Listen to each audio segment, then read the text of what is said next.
E au te whatala whātu le tātua tanu, ia el tō tali mai o tātua whāsala launga le fo i teimi ala holi, ia o le ua maua le whasau ta inga, ia ma tātua mālo mai New Zealand, ia le sa wha alawi lo antu, ia isi teimi ua mawai.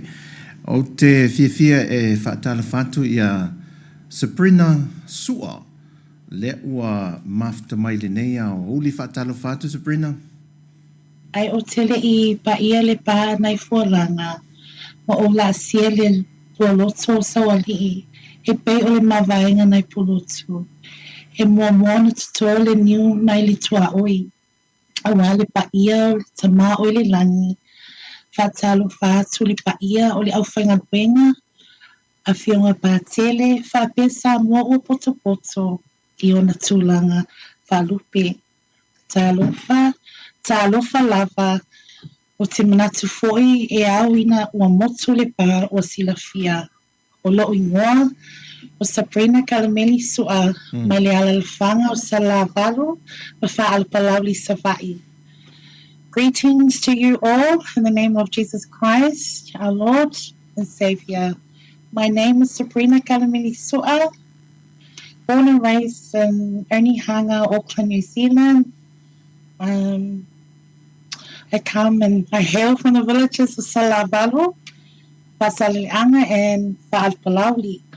I'd just like to introduce you to my director, producer, Sungaya Moni Aumalesulu. Tasesa. Sabrina. Ole ava no fo le wo o lo o se tangata I lau Taleni po le malo fa musika se alo Sāmoa e mo ya le santu punga I na fo ia tu no una o au mau ma te tofi fo le tua e ngalo ai ole ai le ole atau ave o lo te vava ai tu te lo pesa e ave o se faia onga ia a o se tangata fo te Taleni le mele e leo Taleni lo le musika me tau ta piano fena amata mai le musika le mai e foringa mai pesa e fatuina ni pese Sāmoa Aftai mon fafseli no so Tasesa na amata mai la o musika amata mai al seming o pese mai le au fai pese mai le lotu e kalesia lotupope kateliko I Onehunga nei I Misila na amata 5,000 ai ho tuptupua I le balo o tausanga nga amata ila ua o ngal piano le songa so amata lo I le balo tausanga na avea o ia na yo matua e faa o ngale ta piano o le o ngai but to take for le pese le leo singing so te le Taleni ne no for what it o siva le si mepe na tau yeah o siva foi yeah o le siva Sāmoa yeah ai ia le alo fale ali I wa I mai ni Taleni e te le moa so God is good all the time o le e whātunga e sa uwa ai le sa o te le mai loa e le pese lea se funga la au. E mwhena whesau sau nanga le e le pese lea lo te wa ai le sa usuina le fuwa I lunga se funga la au. Sabrina. Yeah. Se funga la au o le pese lea ko is tune o le whati na mai le Selena. Selena Quantanina le isi kenge lea o maliu o most famous artist of all in America Spanish is Selena so it's como la flor yeah le woto I faliliu o le pese foi lea I le lua fisfululua na tusia e mautu o tasia soau okay so he was the one that wrote the song Se funga la au yeah so le woto to remake na whai mua lo CD le lua fisfulu lua. So o le woto 11 years later, yeah, peptai lea so wa mawhai no to ta mawhai to whai ile Taleni na whai mai lea so yeah. Nei mama o lo le tato fa sol ne fia alo te mai ta watu Sabrina. En fen fa la wiloe le o le uso le te lu to lua. O le afo o le ale le luna so le lu so tanga fa le musika. E pe ona tato mafuta le song. Ia, lau tai lava mo lava noa, o le whapasiri fwoi la o fionga, Tasesa. Ia, o maua mana uso matua. Ia, o maua i taimi nei o maua le producinga ia le lipinga le po le album fwoi to fini. Ia, o le vi inga mai whaptai le tua wai sa whai fwoi langa research pa ngale ia, o ai ni tangata ma whainga ia trustinga pe tu e lona whātua te ma whaina whātino ina langa mana wha moe moe, ia lewa ma whana lava le matanga ma to fine. Ia o maua fo ie, ma la uso e po ia ma ai, vane le fiafi. Ia o le ma studio fo ia ua whaingoina o le TJ Records. Ia lewa po si le fia mai ia ngisi o aloma ma whanau o tato o tunu, ia ai o le fifianga lava lota ona o le au na foi ia e ala foi le patinoina o le whamoemoe o le tofine le a Sabrina. She's very bright. E tele lava ia taling ese ale tofine ia pau lava o le whamoemoe te tapa au siri langi ia awa atu i situ e le taling tangata ia taling na mai le atua. Ia awa foi tato tausina ia ma whaaso e nisi foi o lo mana mia. E le vaenga ta ua lau maua le tātou whatanonga nei aso. O lua, tulau le whawhanga mai me se foi tulau ia lua tūtaulangi. O le pō le lua wa ai. Ai o le lai e le mea alofa le atua. O le ngata ia te o le mea alofa le musika.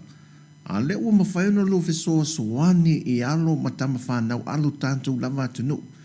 E mai tau atu. E matau tia nei mea alofa ma Taleni e whaamni e ina e o tātou tangata. E matau tia e moni lava sa una ngai toi whaafo i al whaatai ma levi ingai le tua. E ini si alo Sāmoa sa alua mawhai o na tu whaatasia ni la tu whaamoe tau musika. Tai lava rafsili. Ia, o nai alo masani lava o tātou atunu e o Wania Toloa, o Joe Whailua, Misiluki Sua, ia o tō tele lava o nisi foi o nai o tātou alum whanau i Australia foi, i papena foi Sāmoa i au Nato Brothers. Ia ma tō tele lava la tau sa whapeona sa ili mai ia maua o le tele lava o le sesenga maua ia mai si au vaenga. Ia matele o su e tangata whalawiloa le talengi ia whalawiloa le ali talengi ia ranga le ise masu le make o e su inkanga. So we let our music and our work do the production work for us. Ia o mai ana ia whaftai fo i anam whanau le atou mana ia fo i maua ia mani tau tua i alale musika ia mani sosoani fo i o anam whanau o tatou tunu. O leo te mai tau atu, o pese al Tama'ita'ipese atu whatasia Sabrina, sua, o lele ngata o le musika na poeina, a o le ua whatasia fo ini ata video, fa MTV, le la wailunga o platforms o YouTube man Facebook, o le whaati no umalawa le au nanga lea o lo masio uso lea? Ia, tai mo tasili. O te lo le la tuatu to fine e whamtala tu le tūle, awa o wo lawan pa anga e matinga dua whaatasi, ia wafo e whatinonga, ia, a wafo e whatinonga, a la tuatu pe to fine e whamtala nanga, mastanga ma se awaenga. Ia, e tai mo tasili. O le MTV. Ei. No, mosu e poinho MTV. O a ole o se ka hoenga leo ke fia. The camera. You know, to come on live and show my face. Hey. The only reason Ne mafuanga o sau e whaili MTV. Pau talatana noa manai o tuangangi o Moni Aumalesulu. Ke maka I kaia ke kui ruma o kaga. Ngā kai ngā o whapea ngā o me whale ainga, mele lotu, pau taiminga te whaile lo Taleni. Mavi inga mole atua, but it's a good experience. I had to gain the confidence. Te angali ai whoine o tuangani le whamalusi au mai. Give me the courage to have the confidence to come out and finally do an MTV. So in the MTV, na whai our jazz production. So I've been doing, it's a good experience. It's all first experience. Te le I o whoia o le whaingo MTV. It's the first time for everything. Ai o te whawhitai a atua le sosoani mai. Something that na whai mai whai sunga ia ese Aumalesulu. E mai mau e pe awha te e whai o pese ngai mangai le whainga o pese, le usunga, le whalangina, but should have a MTV to go with your songs. So I had to put it into prayer to talo le atua e sosoani mai. I think this is something that I needed to do, and I'm happy, and now I gained the confidence to finally share my music. And so thank you, Tasesa. I'm very blessed. Sabrina, o lea le atu watu ia te oe. E te whaamatala loto mai ai oe le upo le pese. Se le pewa tau ngau o toi malota loto. O le mai tau watu. O le wha ailo mai e tasi. O lona tau songa le ia le uso ia le moni ma ese. E tau le sunga tasi. Ea, o mānei ala o le ieinia I nisi o tātou le te o fuilele. O lea I ifso o ta inga ma tātou alo pe pese o le atunu. Ia ma le Taleni Musika. Sabrina, o le ale mena e tusia e pese. Se pese ena e tusia po o mawhauwhaunga o ane mena tupo anea te oe se mea fui mawhua ena e tusia le nei pese. Sili, le mawhua anga o kango whaile pese lea. O te fia I le tene pese alia le elau I loa o mai Amerika. Sabrina Contanina. E unga foi pese le como la flor. So uma manatu is like no me cuida más. Okay. So no me cuida más. O le sau runga I le Sabrina series. O mawhua anga o fia e koi translates pa Sāmoa le pese because I've experienced in life the hardship, the love, the experience of being in love back then and now. Someone that I've always thought back then, mafukanga le kengi malikama. So say tulo, I mean, experiences in life of being in love. So that's what the song was all about. I couldn't be with someone that was not meant to be. So the mafuangang lena matusi el pese otoi nofo otoi mankofa. Oh wow! Because Sabrina Contanina is my favorite idol. Okay. She's someone I love to sing and share her songs as well. Yeah. I fale pese no tusia avel tina le ainga o leilo le me o leilo ai ai se mamanu e vatu e fa angota male pese ui o lea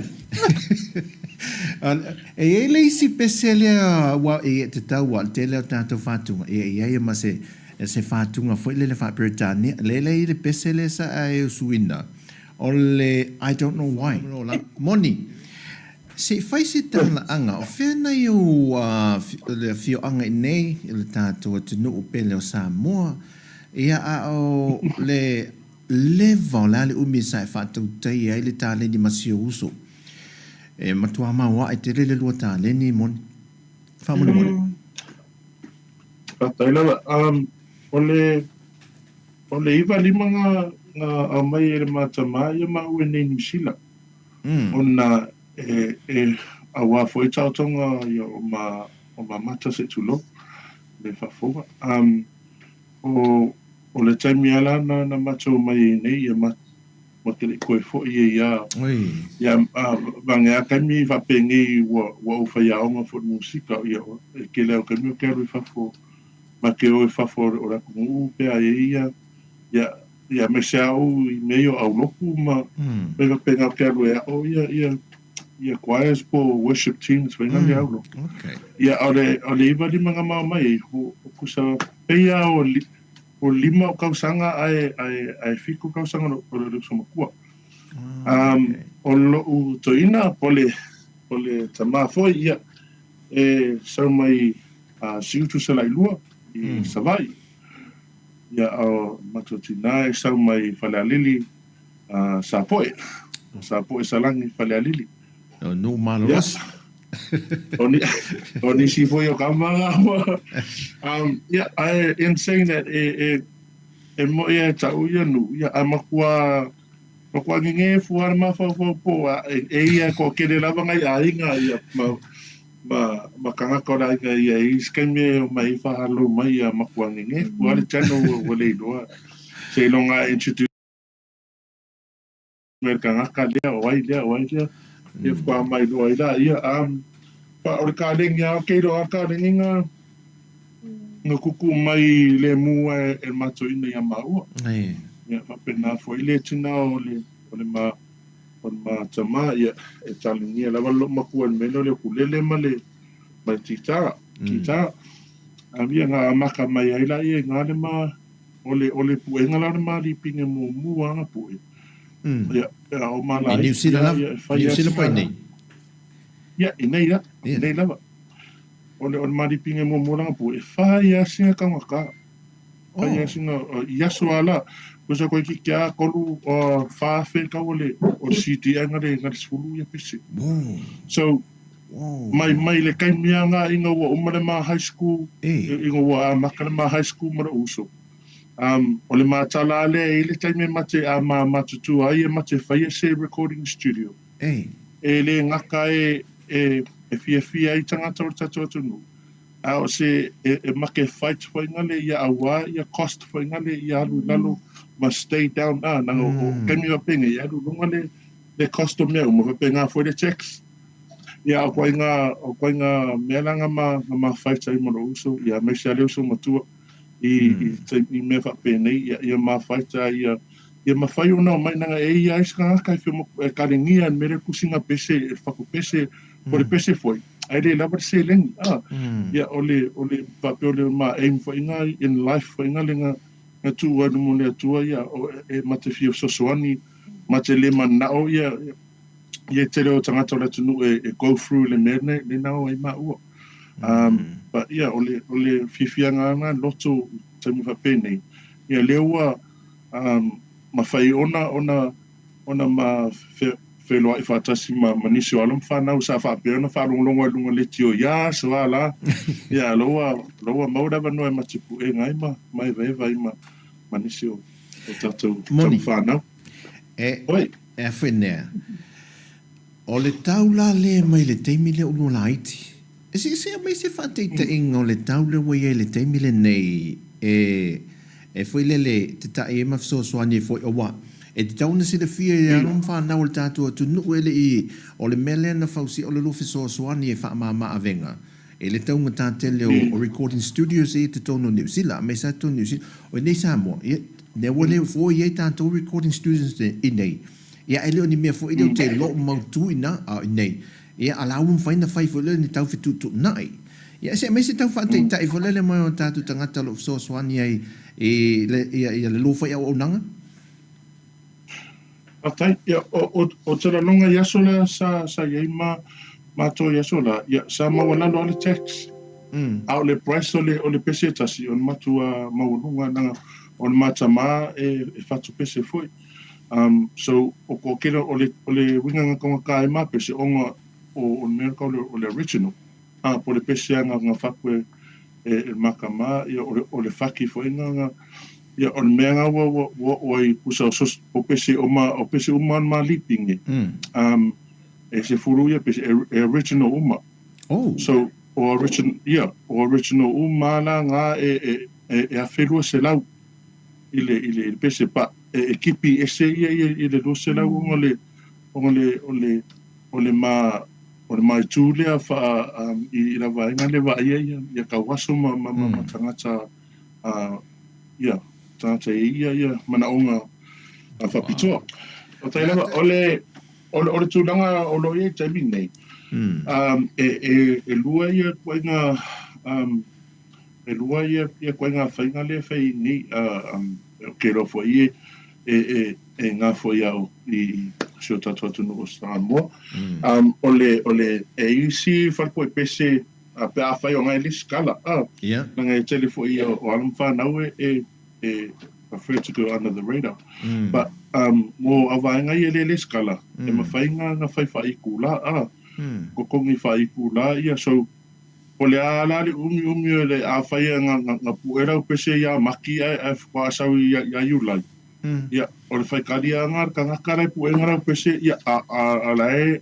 alua ia I kula I kemi uma e kangango e kam whai e mixi e lauri pinge so a whaira e kere foi la ia o nisio tata walum whanau o whainga le ngaluenga le ole o puenga pese ia e a mata mai ai lunga le lua lima sifuru le itu la ole tolu lima sifuru I le itu la Tolu se lau tā la pese tolu se lau lima sifuru tā la tolu se lau tā la tolu se lau lima sifuru tolu se lau tā la lima sifuru tā la I le itu la ia whapela a uma foi la pese kasi kanga ia o kikilo fu o lunga le lua pe kolu afe e kaolanga pese anga kasi o ala ese langa sa ma tam fai ngale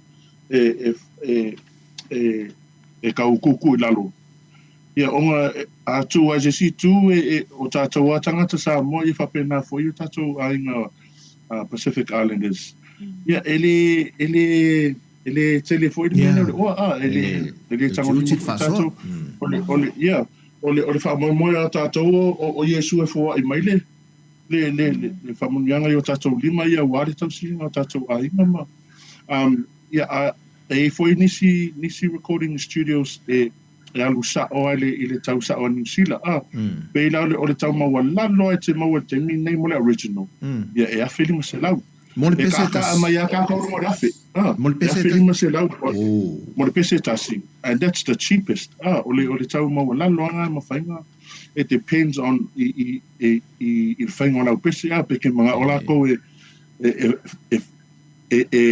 fa popo me fa ili fa popo fainga leo o le mai o ka fai o packing voices ma me fa pena fa popo me pese le kasi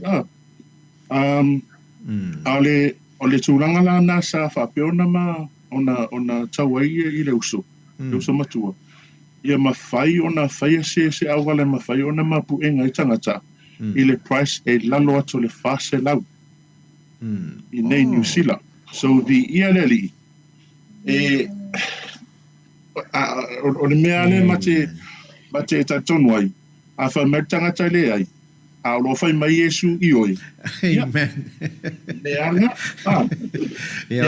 leo ma fai ai ona ma auna I tangata o tatu no fa pena foi ia nisi o ma clients ia o le Pacifica ele o ia foi au in kia o le au saina ia ele awa ele ka aro isi au in kia mra au saina tanchi o ina ma ko ka manga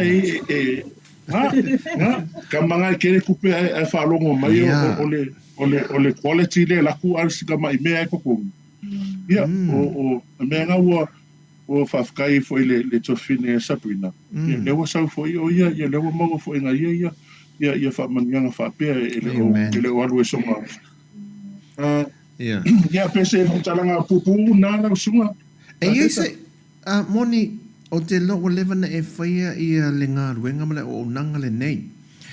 E iai so marama le maanga ia mai me se fo ia le tofine Sabrina. E le tūlanga le umia o le fole sa o le tonga po le umia o le rights o le pese. O la se whaina tau whaamatala ia le tūlanga o le melo o le right o le pese, le umia le copyright o le pese. Whataimu whaasiri. Can I explain? Ia, ole tūlanga o Raitopese. E tele lava taimi e le mawhai ona whai loa tu luna i pinga te whailangi. Ai mole sila mai whawhanga mai tato atu nuu. E iai lava ia organisation tai tōtasi. E mawhai ona wa aia ia lau whātunga. Me lau ra vaenga ia ua lau iloa lava i Pasifika i lato au auna i la vaenga ia Precise Music. O si a vaenga la ia o lato lai va aia la musika. Ia la tangata e sau copy lau pese ave ese ma YouTube. Ai kūlanga YouTube. Po se whatataina uwa pena. E tangata sa ave ese lau copy lau pese kūrunga nanga YouTube. Kere yanga views. Ia o tangata la ia mawhai ona interceptinga ia mea whapenga. Ona tape lola ia rava ingala ia le video lenga ave kangaka rea kūrunga nanga YouTube. E whawhai ngofia ua kele lava ala puipuinga i tatonu o se tatu atunu o nei fo ia mātou i New Zealand. Ua tere lava ia awala puipuinga whaingane e puipui ia tangata taito tasi o kurupu a whaipese uma i tatonu New Zealand. Ia awa foi nanga le whaingo fia foi mele o le whatuina pese nanga e sau mai le moto sau mai life experience. Mea nana ua puipui tele ia tatou tangata ia wafo ile le vainga ia o le tu fo ina le la barua fo ile tofina ia Sabrina ia puipui uma ia na musika ia ai fo ise se fia kavaina e tatauna na mai e ui mai le ila vainga io Precise pole a lava le vainga le vai Sabrina tamile e ui mo ma la vainga la fo ma faila e kupongi la kofia Sabrina. Pea ioia koe Sabrina mawhainga kawar pese. Koe mawhaila ia mao e kawar pese. Le lango tele musika tātou talano tu lou lava le tātou tunu ia me se fo i alo pe pese le tātou tunu. Me alofa Taleni wa ia le whātaunga vali iei. Ia nisi to ai titi ele a fia formatangi se whaamtalanga. O lātou whaia nei vaenga i titi whapea a fia ia le. Ia mantua sa o le lea e mone saunonga. O mo musika o nisi e whatu mai mea te tupu a inga. Le tono o pui a inga o mea patino i a inga mo mawhauwhaunga mea pena. A watoe pese pe kawa i nisi tangata au normal whaatananga. So e tā ua te lela mea o pui ngā pese whaataimon. O le a ngā ea tu lo se whaamtau Sabrina. O le pe e se whaamoe moe o au pese e sa pu e ina lu sa mone masiona uso. E se mwhaina na e whaidol tu langa le tātou tunu? Sorry, Tasesa o tau lela lunga slow leo. Sorry. Lele, o le tūlanga le fo le e mwhaina whaailoa mai ia le whaamoe pe fōringa me o le whaamoe o le tātou a oe le whaai le masau le whaingo le māsina ne mwhaina le la tua tu lava noe whaalau i loa e lava oe e Sabrina ia le le whaamoe le pe on maua ia ai whaalau tele mai oe ia le whaamoe Yeah. To say o le avanoa Tasesa ia o le aso 25 Novema le vai aso 4 e whai e te talai nei la o CD my new album na o CD launch i le aso tuanai le aso 25 Novema Fia ia the TJ family in Nepal. So I'll be entertaining on the night. We will be having TJ family supported by Sharp Poly Fashion, Big Boys Crew, and DJ 48. E whawhi sama matene le ko alo whanau Sāmoa e whaikini ai. And many other artists as well. O le tickets, prepaid tickets, e tolus fulu tāla, prepaid tickets. Paul tau? Yeah, paul tau.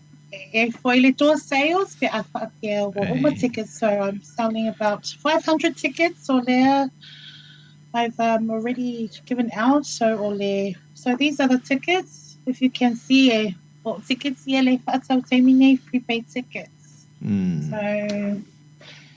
And also the CD for if you thought so when say CD lepo tools full time. O le wei whaala wilo lungo peng te whae langi Sabrina? Yeah. Le wei So, yes. Anyway. Okay. Ea, o te lo, o le ili si tu singa le au mai mo mori mai le fe au vole fa mai. Ea masalo a pu e sunga tasi e se pese. E fua le pa uta la e fasa e peto se lau limas fule pu e le uso ya moni. A pu e tasi lo no winga e pa ua tu lalo na o le limas futa la. Pea e fua le au le leo le teine le pese. Ea o te lo.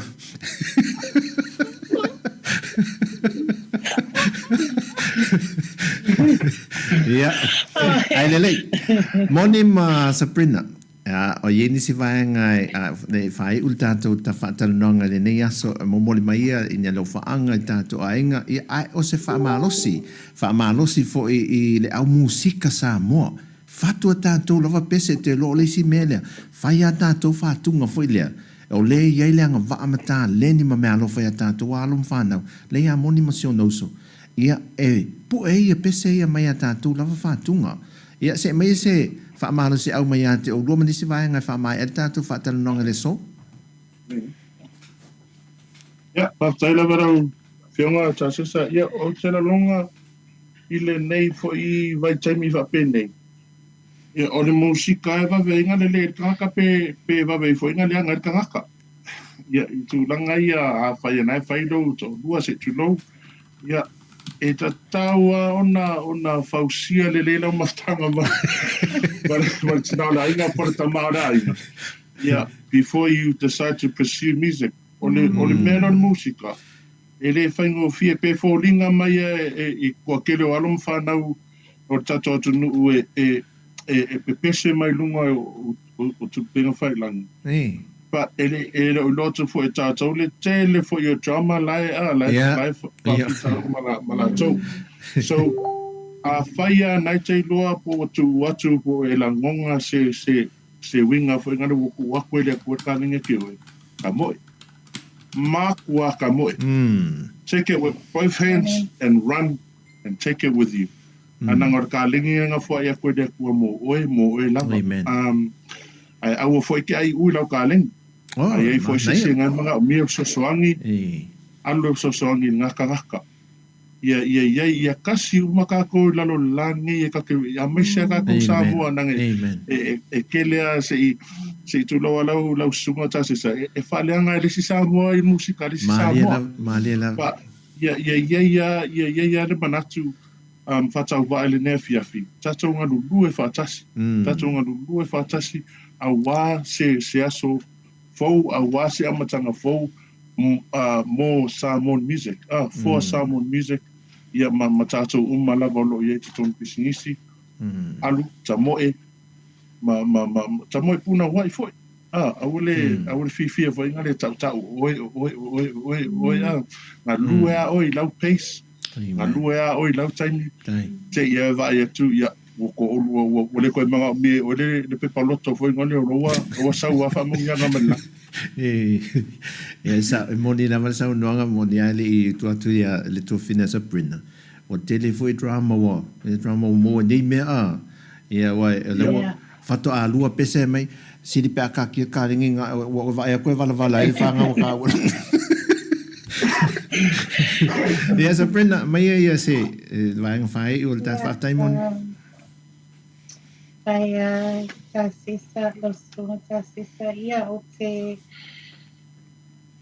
I agree. I totally agree with my brother here, Moni Aumalesulu. So le me poingale like wo faisi pese. I sing a song because like it's telling a story, sharing the love and music. Music is like an essence. But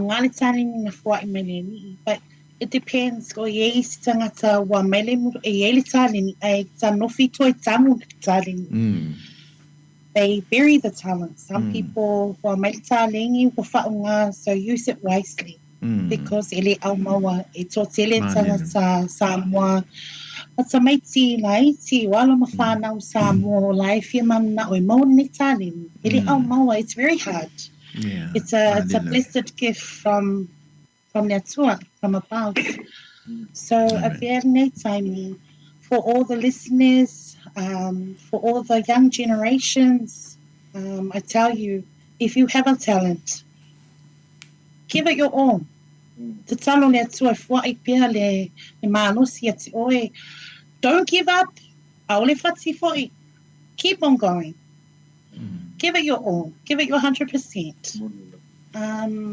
And put everything into prayer, because if you have God in the center of everything, Amen. all things are possible. Moni lava. All things are possible. Whawhatai tele lava. Whawhatai mo le whamalosi.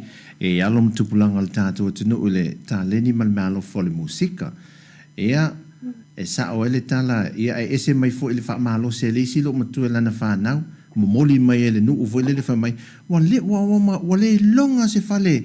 E lima tango vale lo wale whametala lo matua. I o Taleni a mea uma. E ese la Taleni. Ole ana o Taleni Musika. Ese ala Taleni a Moni. Ia e whaftai mo le awa. Whaftai tele mo le awa noa. Ia le tātou tunu. O alo pepese o le tātou tunu lea. Ia o whaalau I lo fiso swani. Ia tātou walo mo whanau o pepese fo o le iele Taleni Musika. Ia leo whaalau I loa le la wha moe le nei aso. Ia whamania le tua Moni ma mese fo I si uso lo to lua. Whamania le whamania nga le tua de pisinisi. Ia maritau tua fo I tātou tangata. Ia Sabrina. Ia manuia le wha moe. Ia ai tātou toi whailoa I se teimia luma. Wha soi fo ia.